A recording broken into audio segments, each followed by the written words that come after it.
So a question came up about this pattern and whether or not it would, actually scale between 0.25 and 1 universally, no matter how big it is. And so the answer is yes.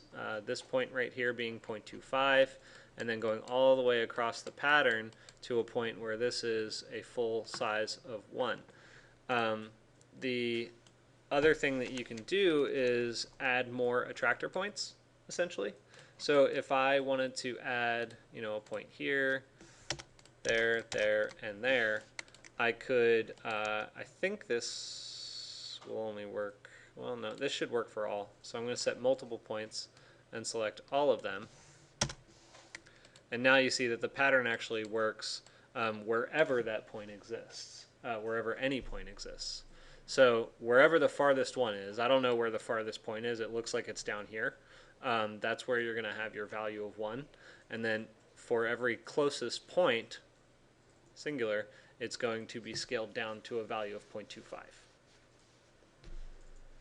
Okay, so I'll also, let me just kind of bring a few of these in. This is like fully mappable here. But if I reduce the size, now you can see that the relationship changes, right? Okay. So that was a simple one. All right. So our next step is going to be similar. I would say keep this. You can keep this in the same file because it's all kind of the same thought, but turn it off so that we can move on to some other things. So I'm going to delete those 2 extra points and just leave 1 on for now. I might bring them back, but in this particular case, we're going to work with a surface. So we can drop a surface in. I'm just going to do it with a rectangle, and the size doesn't really matter all that much. And I'll just select that and do a planar surface, like that. And we're going to start a new definition, a new part of our definition.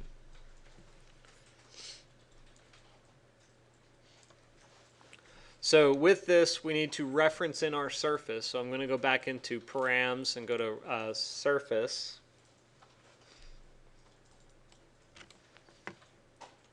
And we're going to subdivide this surface into individual cells, essentially, or surfaces, I should say.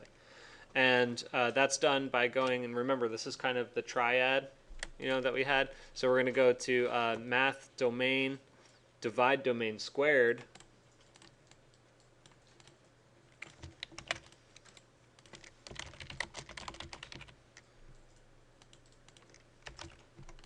And then also go into surface utility isotrim. We've seen this many times already. So the surface gets referenced right there. And that gets plugged into the I input, the base domain for divide domain squared. It also gets plugged into the S input for subdivide surface or isotrim. And then the domain subdivision gets plugged into the domain for subsurf or isotrim. And lastly, we add sliders for however many subdivisions we want. So I'm going to say 0 to 25 for this one. But you don't have to use that count.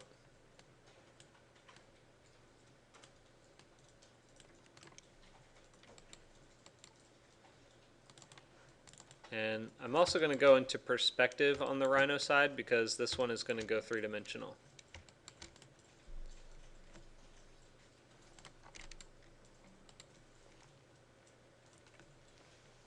All right, so one of the things that I'm going to do is take that exact same relationship that we just constructed for the size of the rectangle and reconfigure it so that rather than just changing the size, now I'm extruding. Okay, so it's the same principle, we're just doing a different function. So to do that, I'm just going to immediately drop in my extrude and start working backwards. So under surface, freeform, extrude,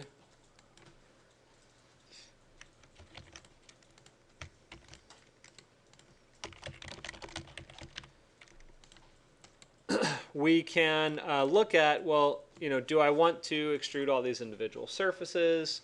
The answer is yes. But we also need to give it an extrusion direction and a magnitude. Okay, and we're going to measure the magnitude based on an attractor point. So for me, I'll drop an attractor point here in Rhino right about there.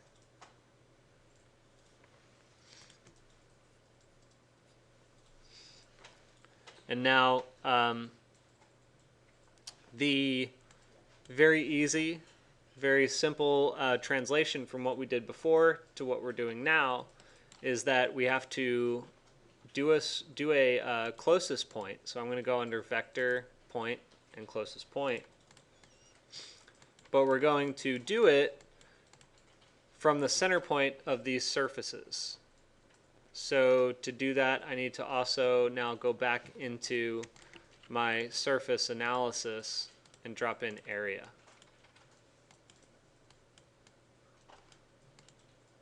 Okay, so guys, I'm picking up the speed a little bit on this one, but let me know if I'm losing you. I think that you've seen these enough that you can drop them in really quickly now, right? Okay. So now I've got the points that I want to search from, which is this. And then the, I think I did that backwards. Yeah, I did that backwards. The points to search from, which is all of those individual points.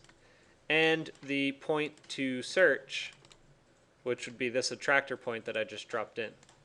So we plug that in, and now you can see that our distances are being read appropriately.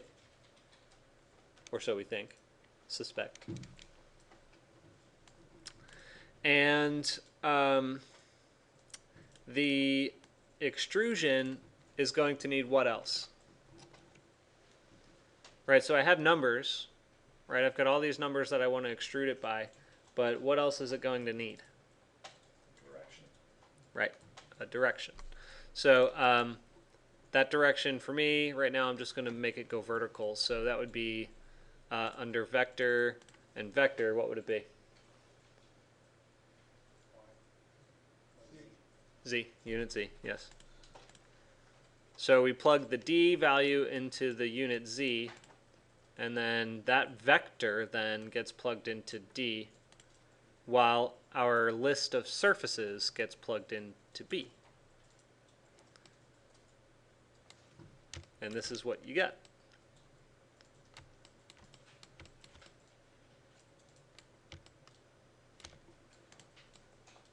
Pretty powerful, right?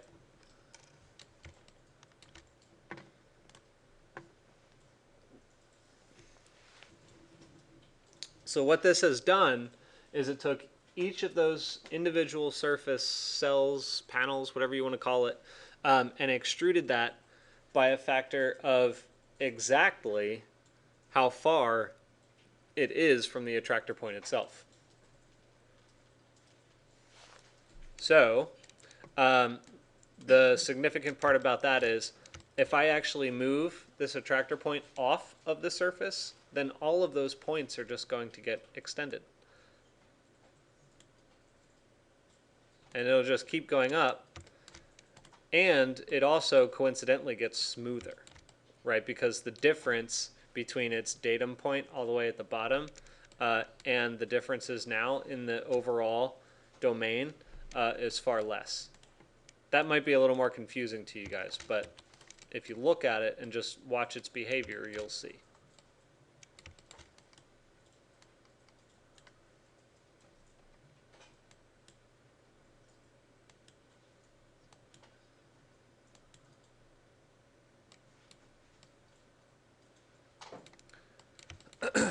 Okay.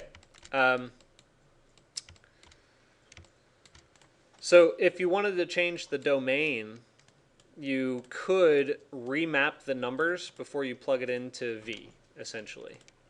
That's kind of the basic part of it. I'm not going to do that here because this is just purely an analysis tool. But if you're going to do that, you would do it here.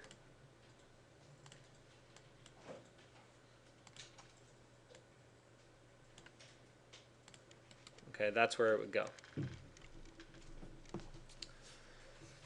So what questions do you have about this so far? Probably none, but yes. How can you, I know by moving a point, you can change how far each cell is extruded, but is there a way to change, like, what is the extent of the extrusion? Like, it can't commit a minimum or a maximum value? Yep, so that would be remap numbers. Yeah, I could show you real quick. I'll just do it right now. So to answer the question is that can you change the extent to which these things are being extruded, right? So that's exactly what we did here. We used boundary and then remap with an overridden domain like this. So I'm just going to copy all that down, and I'm going to plug my distances then in, and my distances into the boundary. And now my remap is only going to go, this needs to be a larger number, so I'll go from 0.25 to 10. And if I plug that into F, that's really, really small. Oh, wait, because I didn't actually elevate it. So now that's at 10. If I want to change this to, say, 50, you'll see it a little better. There you go.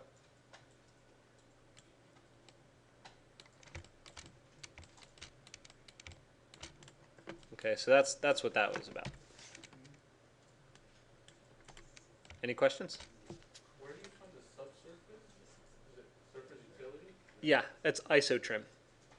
Yeah, that's that confusing one that I mentioned on like day one. That one's a real pain. What was this question again? Daniel's question was, can you just change the extent to which it's actually being extruded? And so I hadn't explained what we did in this one in that regard, but that's exactly what we did in the first one. We changed the extent to which the rectangles can be scaled, essentially. But now we're doing it with an extrusion. Any other questions? Okay.